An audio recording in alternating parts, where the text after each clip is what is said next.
যাদের ফাঁসি দেওয়া হতো সেই ফাঁসি বডি এনে কিন্তু এইখানটায় শুয়ে পরীক্ষা করা হতো। দেশ মায়ের এখনো অনেক কাজ বাকি, পারতেই হবে। দেখুন সব বোমা কিন্তু বাজেয়াপ্ত করা হয়েছিল। একটা জওহরলাল নেহরুর যে কক্ষ, যে সেল, তার ঠিক সামনে কিন্তু নেতাজি সুভাষচন্দ্র বসু 23 জানুয়ারি 1930 থেকে 23 সেপ্টেম্বর 1930 পর্যন্ত এই কারাকক্ষে ছিলেন। এখান থেকে সরাসরি এই ফাঁসি দেখতে পায়। অনেকগুলো কয়েদি আছে, সেই ইতিহাসটা কিন্তু এখানটা তুলে ধরা হয়েছে। ফাঁসির মঞ্চে আমি ঘুমোতে চাই গভীর ঘুমে, সেই সব বিপ্লবীদের কথা কিন্তু এখানটা তুলে ধরা হয়েছে। ওপরটায় কিন্তু আন্দামানের সেলুলার জেল, সেই আজাদিন ফৌজ। তো হ্যালো বন্ধুরা, নতুন একটা ভিডিওতে স্বাগত।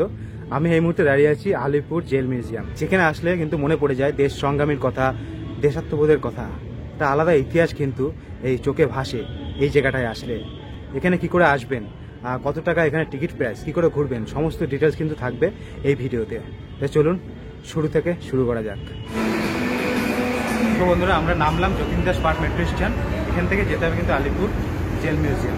কী করে যাবেন সেটা চলুন রাস্তায় বেরিয়ে তারপর বলছি। এখন এখান থেকে 10 মিনিট মতো লাগবে। তো বন্ধুরা, হয়ে গেলো যতীন দাস পার্কে গেট নাম্বার 6। এখান থেকে বেরিয়ে কিন্তু এই রাস্তা দিয়ে সোজা গিয়ে পা দিকে সোজা টার্ন নিলে কিন্তু আলিপুর জেল মিউজিয়াম।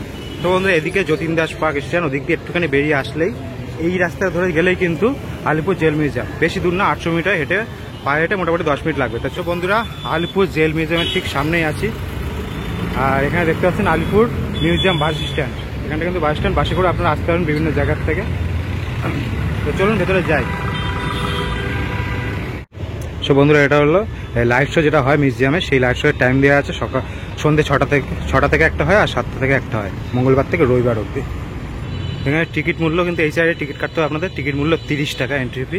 এই সাইডে আপনার ঢুকতে হবে। টিকিট কাউন্টার কিন্তু এদিকে এন্ট্রি গেট ঢুকে কিন্তু এই সাইডে টিকিট কাউন্টার। টিকিট কেটে নিতে হবে আপনাদের 30 টাকা নেবে। টিকিট নিয়েছে 30 টাকা করে, আমরা দুটো কেটেছি, 60 টাকা নিয়েছে। আর সাথে কিন্তু এরকম একটা ম্যাপ দিয়ে দিয়েছে আলিপুর মিউজিয়াম ঘুরে দেখার জন্য। একটা ম্যাপ কিন্তু দিয়ে দেবে আপনাদের। সো এই সোজা ঢুকে আপনারা সোজা না গিয়ে এই সাইড দিয়ে ঘোরা শুরু করবেন।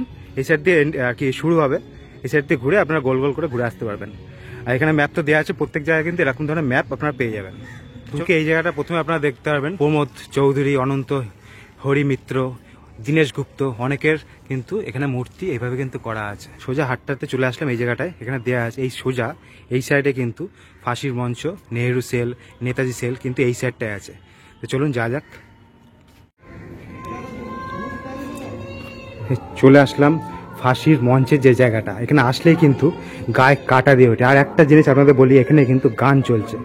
দেশাত্মবোধকে যে গান হয় সেই গান কিন্তু এখানটায় চলছে। এটা হলো নির্জন কক্ষ, আর এই সামনেই কিন্তু এই ফাঁসির মঞ্চ।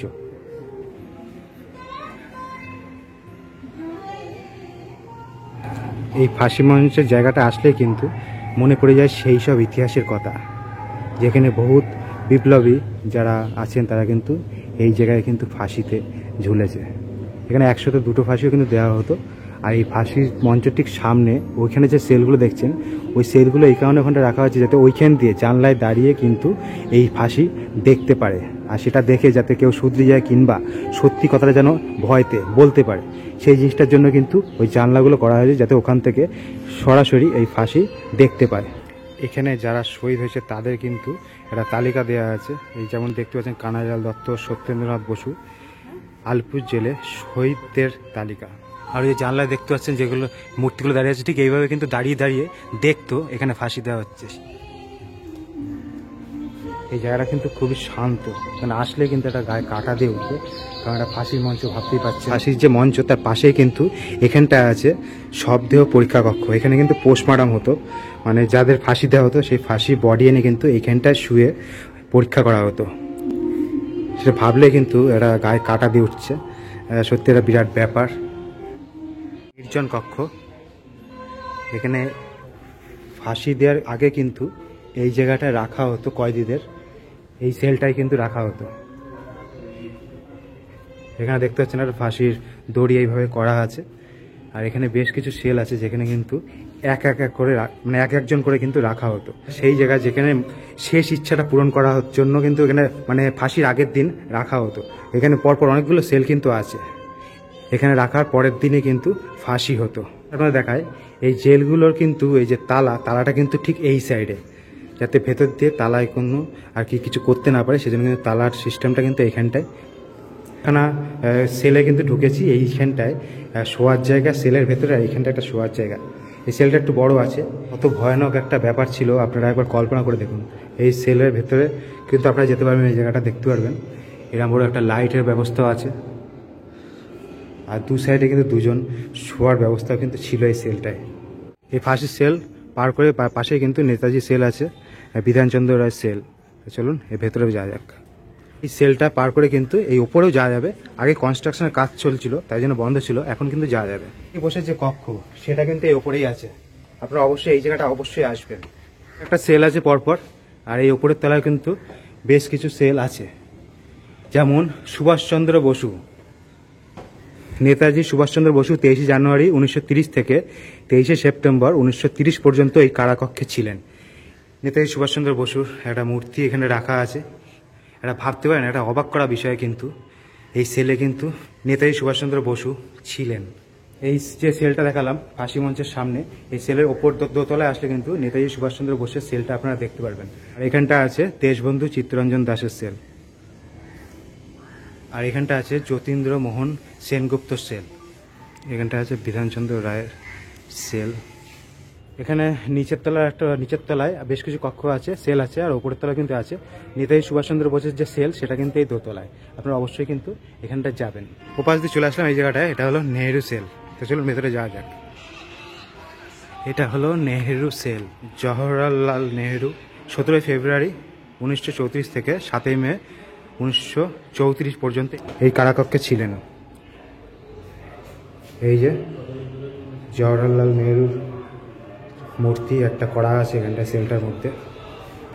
জওহরলাল নেহেরুর যে কক্ষ, যে সেল, তার ঠিক সামনে কিন্তু এখানটায় ইন্দিরা গান্ধীর যে মূর্তি, সেটা কিন্তু এখানটায় তুলে ধরা হয়েছে। যে ইতিহাস সেটা কিন্তু এখানটা তুলে ধরা হয়েছে। এখানেই জওহরলাল নেহেরুর সাথে দেখা করার জন্য ইন্দিরা গান্ধী প্রায় মাসে 15 দিন অন্তর এখানটা কিন্তু আসতেন, আর 10-15 মিনিট কিন্তু এখানটায় বসে গল্প করতেন।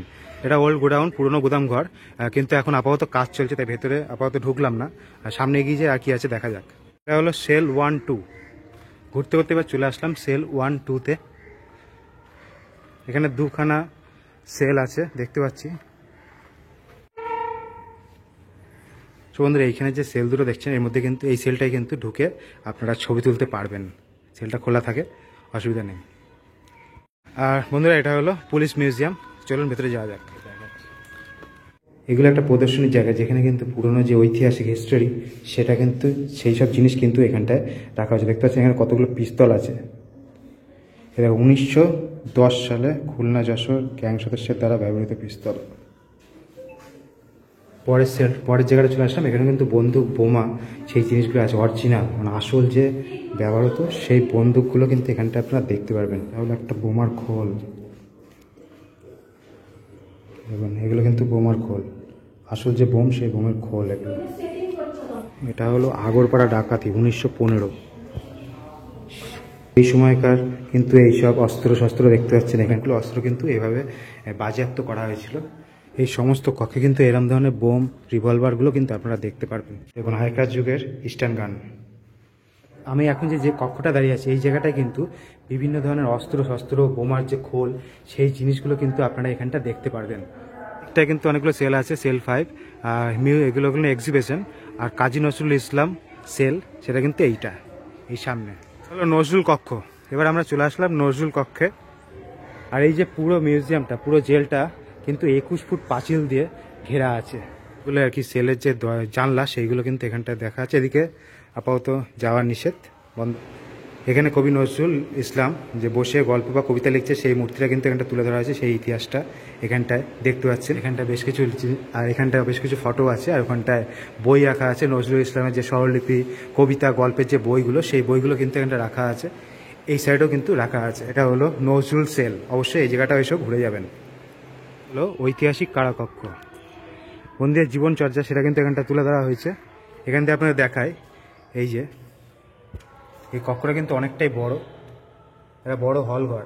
এখানে কিন্তু অনেক কয়েদিদের রাখা হতো। আর এই যে দেখতে পাচ্ছেন, এখান থেকে পুরো সেলটায় কিন্তু একসাথে অনেক কয়েদিদের কিন্তু রাখা হতো এই জায়গায়। জেলের মধ্যেই এভাবে কিন্তু দাড়ি কাটা হতো, চুল কাটা হতো। আর এখানটায় জেলার যিনি, তিনি কিন্তু এখানটা দাঁড়িয়ে থাকতেন। কি ভয়ানক, কি ভয়ানক দেখুন। ইংরেজরা এইভাবে কিন্তু জুলুম করতো, সেই ছবি মানে সেই ইতিহাসটা কিন্তু এখানটা তুলে ধরা হয়েছে। আর কি ঝাড়ুদার যিনি আছেন সেই মূর্তির এখানটায়। আর এবার এই ভেতরটা চলে আসলাম। ভেতরটা দেখুন, অনেকগুলো কয়েদি আছে, সেই ইতিহাসটা কিন্তু এখানটা তুলে ধরা হয়েছে। দেখুন এখানে অনেকগুলো কিন্তু কয়েদি এখানটা এইভাবে থাকতো, সেটা কিন্তু এখানটা তুলে ধরা যায়। আর একটা কথা আপনাদের বলি, এ দেখুন এই জায়গাটা দেখুন, একসাথে রান্না করছে, কয়েদিরা একসাথে রান্না করছে, কেউ স্নান করছে, এইসব জিনিসগুলো কিন্তু এখানটা তুলে ধরা হয়েছে। দেখুন এখানে কিন্তু এইভাবে থালায় খেতে দেওয়া হতো কয়েদিদের। আর এই জায়গাটায় স্নান করার জায়গা, কয়েদিরা কিন্তু এই জায়গাটা স্নান করতো, কাপড় কাচতো, এখানটায় কিন্তু এটা তুলে ধরা হয়েছে। এই জায়গাটা আসলে আপনারা কিন্তু সাউন্ড পাবেন, এখানে একসাথে গল্প করছে, স্নান করছে, এই সমস্ত সাউন্ড এফেক্ট কিন্তু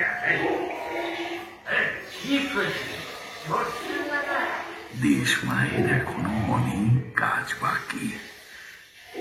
মুখ তোল, তোল, হ্যাঁ, চোখ মুছ, আমাদের যে পারতেই হবে। দেখুন সেই সাউন্ড এফেক্টটা এখানটা দেওয়া হয়েছে। দেখুন একসাথে গল্প করছে,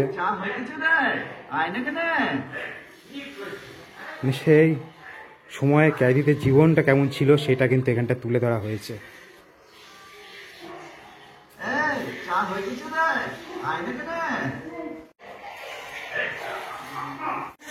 এখানে দেখুন ওই স্নান করার শব্দটা হচ্ছে এখানটা।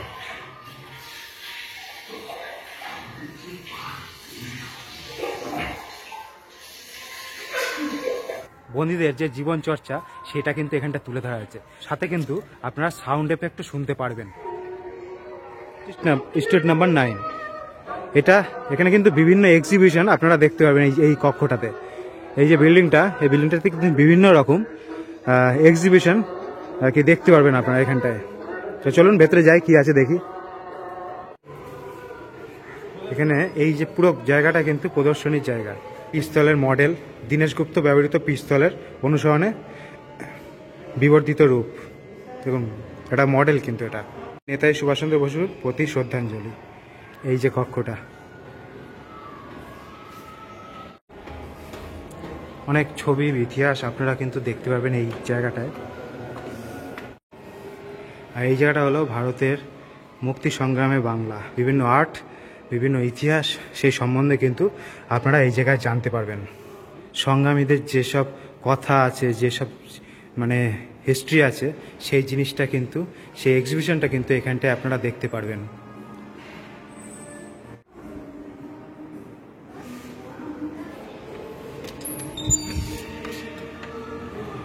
এই জায়গাটা আছে স্বাধীন ভারতের সেই ছবি। এই স্বাধীনতা দিবসের প্রথম যখন স্বাধীনতা দিবস হয় ভারতবর্ষ, সেই সময়ের কাহিনী, কিছু কথা এখানটা দেয়া আছে। দেখতে পাচ্ছেন স্বাধীনতা অবশেষে 1947 সাল 15ই আগস্টে স্বাধীনতা হলো, সেই ব্যাপারটা এখানটা কিন্তু লেখা আছে। মাতঙ্গিনী হাজরার সেই ইংরেজদের ভারত ছাড়ো আন্দোলনের সেই দৃশ্যটা এখানটা তুলে ধরা হয়েছে। আর এটা নেতাজি সুভাষচন্দ্র বোসের সেই আজাদিন ফৌজ, সেই ইতিহাসটা এখানটা তুলে ধরা হয়েছে। আলিপুর জেল মিউজিয়ামে যদি আসেন তো অবশ্যই এই প্রদর্শনীগুলো দেখবেন, মানে এখানে কিন্তু অনেক ইতিহাস আপনারা জানতে পারবেন। এই এক্সিবিশন কক্ষের আরেকটা রুমে চলে আসলাম, সেখানে কিন্তু এদের এই যে কানাইলাল দত্ত, সত্যেন্দ্রনাথ বোস, দীনেশচন্দ্র গুপ্ত, এদের সাথে কবে জন্মগ্রহণ করেছেন, কোথায় জন্ম, সমস্ত কিছু কিন্তু এইখানটা দেয়া আছে। আর এখানে কমিকের মাধ্যমে কিন্তু অনেক কিছু বোঝানো হয়েছে। দুটো কক্ষে দেখতে পাচ্ছেন কমিকের মাধ্যমে বিপ্লবীদের গল্প কিন্তু তুলে ধরা হয়েছে। এখানটা দেখুন বিপ্লবীদের যেসব গল্প কাহিনী, সেগুলো কিন্তু এখানটা তুলে ধরা হয়েছে। আমি তোমার ভালোবাসার জন্য ফিরে আসবো ভাই, এরকম লেখা আছে। পরবর্তী শীতকালে যখন উত্তর দিক থেকে বয়ে আসা ঠান্ডা হাওয়া তোমার দরজায় কড়া নাড়বে, তুমি মনে করবে আমি এখানেই আছি। জেলে বসে মানে এইসব চিঠিগুলো পড়া হতো। শীত এখন শেষের দিকে, আর আমার সময়ও। এভাবে কিন্তু জেলের ভেতর কথা হচ্ছে, সেই সব কমিক, সেই সব কথা কিন্তু এখানটা তুলে ধরা হয়েছে। দেখুন ফাঁসির মঞ্চে আমি ঘুমোতে চাই গভীর ঘুমে কথা বলছে, মৃত্যু আমাকে মুক্ত করবে, সেই সব বিপ্লবীদের কথা কিন্তু এখানটা তুলে ধরা হয়েছে। দীনেশ গুলির আঘাত থেকে বেঁচে যান, দেখুন এখানে লেখা আছে। প্রথমে বাদল, এখন বিনয়দা, আমাকে এখানে একা রেখে চলে গেল তোমরা।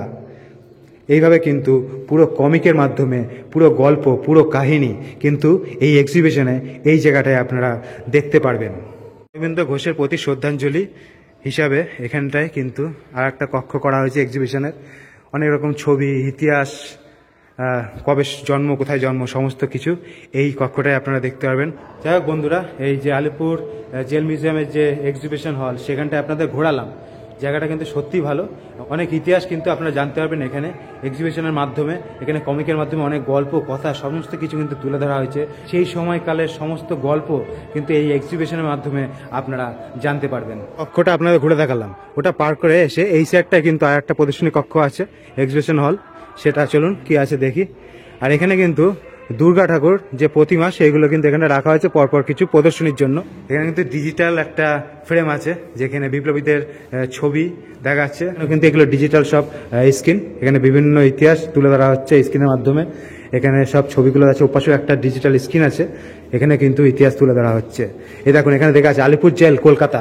অনেক পুরনো যুগের যে আলিপুর জেল, সেই দৃশ্যটা এখানটায় ডিজিটাল ফ্রেমে দেখাচ্ছে আপনাদের। এই দেখুন, সেই আলিপুর জেল ক্যালকাটা ছিল, এখন সেটা কলকাতা হয়েছে। এ দেখুন আলিপুর জেল প্ল্যান, জেল তৈরি করার যে আগে যে প্ল্যানটা ছিল সেই প্ল্যানের ব্লু প্রিন্ট। এভাবে কিন্তু ডিজিটালে সব আসছে। আলিপুর প্রেসিডেন্সি জেল, এটা হলো আলিপুর প্রেসিডেন্সি জেল। এভাবে কিন্তু অনেক ইতিহাসের গল্প আপনারা এই ডিজিটাল ফ্রেমে কিন্তু জানতে পারবেন। শ্রী অরবিন্দ জেল যে সেলে থাকতো, সেই সেলটা কিন্তু এখানটা তুলে ধরা হচ্ছে এই ফ্রেমের মাধ্যমে। বন্ধুরা, এটা হলো ওয়াচ টাওয়ার। আলিপুর জেলের মাঝখানে কিন্তু ওয়াচ টাওয়ারটা করা হয়েছে যাতে ভালো করে নজরদারি করা যায়। চলুন ওপরটা যাই। ওপরে কিন্তু আন্দামানের কিছু সিন আছে, সেটা আপনাদের দেখায়। সেলুলার জেল, সেটা কিন্তু এখানটা তুলে ধরা আছে। এখানটায় ডিজিটাল ফ্রেমে সেই সেলুলার জেলের কিন্তু ভিডিও আপনারা এখানটা দেখতে পাচ্ছেন। সেলুলার জেলে যে কয়েদিদের রাখা হতো, ঠিক এইভাবে কিন্তু অত্যাচারিত করা হতো। সেলুলার জেলে কয়েদিদের যেভাবে অত্যাচার করা হতো, সেই দৃশ্যটা কিন্তু এখানটা তুলে ধরা হয়েছে। ওয়াচ টাওয়ারটা দেখছেন, ওয়াচ টাওয়ারের পাশে কিন্তু এদিকটা আছে শৌচালয়, এদিকটা কিন্তু শৌচালয় আছে। আলিপুর জেল মিউজিয়ামে কিন্তু অবশ্যই আপনারা আসবেন। ঘুরতে কিন্তু অনেক টাইম লাগবে, প্রায় 2-3 ঘন্টা লেগে যাবে আলিপুর জেল মিউজিয়াম ঘুরতে। এই জায়গাটা দেখছেন তাঁতকল, এটা ঠিক ওই যে ওয়াচ টাওয়ারের ঠিক এই সাইড দিয়ে আসলে কিন্তু সামনে এই তাঁতকলের যে জায়গাটা, সেটা কিন্তু দেখতে পারবেন। দেখতে পাচ্ছেন এইভাবে কিন্তু কয়েদিদের কাজ করানো হতো এই তাঁতকলে। এইভাবে অনেকগুলো মেশিন আছে এখানে যে স্ট্যাচুগুলো করা হয়েছে, এই স্ট্যাচুর মাধ্যমে বোঝানো হয়েছে এইভাবে কিন্তু কাজ করানো হতো কয়েদিদের। আর এই জায়গাটা দেখতে পাচ্ছেন শহীদ স্মৃতিস্তম্ভ। এখানে একটা স্তম্ভ করা হয়েছে, আর যারা শহীদ হয়েছেন তাদের জন্য স্মৃতিস্তম্ভ এখানটা কিন্তু করা হয়েছে। আর এই যে কক্ষটা দেখছেন, এই যে সেলটা, এই সেলটা কিন্তু নতুনভাবে কিন্তু সংরক্ষণ করা হয়নি, মানে নতুনভাবে ঠিক করা হয়নি। যেটা ছিল, যেভাবে ছিল এই সেলটা, এই কক্ষটা, সেইভাবে কিন্তু রাখা হয়েছে। ভেতরে কিন্তু পুরো ভেঙে চুরে গেছে, আপনাদের ঠিকমতো দেখাতে পাচ্ছি না কারণ অন্ধকার ভেতরটা। সব বন্ধুরা, সম্পূর্ণ আলিপুর জেল মিউজিয়াম আপনাদের ঘুরে দেখালাম। আর আলিপুর জেল মিউজিয়ামের টাইমিংটা আপনাদের বলি, সকাল 11টা থেকে বিকেল 5:30 অবধি খোলা থাকবে প্রতিদিন, তবে সোমবার বন্ধ। মঙ্গলবার থেকে রবিবার অবধি সকাল 11টা থেকে 5:30 অবধি আলিপুর জেল মিউজিয়াম খোলা থাকে। আর টিকিট মূল্য 30 টাকা, সেটা আপনাদের প্রথমে জানিয়েছি। আর ঘোরার মতো কিন্তু অনেক জায়গা আছে, মোটামুটি 2.5 ঘন্টার মতো লাগবে আপনাদের সম্পূর্ণ জেল মিউজিয়াম ঘুরে দেখতে। আর এখানে অবশ্যই আসবেন, অনেক ইতিহাস, অজানা ইতিহাস কিন্তু আপনারা এই মিউজিয়ামে আসলে জানতে পারেন। সন্ধ্যেবেলায় যে লাইট শোটা থাকছে 6টা আর 7টার সময়, তার টিকিট মূল্য কিন্তু 100 টাকা। আর আলিপুর জেল মিউজিয়ামে এন্ট্রি ফিটা থাকছে 30 টাকা। বন্ধুরা, আলিপুর জেল মিউজিয়ামের ভেতরে কিন্তু বাইরের খাবার অ্যালাউ নেই। আর এখানে কফি শপ আছে, ফুড কোর্টও আছে, সেখান থেকে কিন্তু আপনারা খেতে পারবেন। সো ভিডিও এখানে শেষ করবো। ভিডিও কেমন লাগলো অবশ্যই কমেন্ট করে জান। ভিডিও ভালো লাগলে লাইক, কমেন্ট এবং শেয়ার করুন। নেক্সট ভিডিওতে আবার দেখা হবে। সকলে ভালো থাকুন, সুস্থ থাকুন, ধন্যবাদ।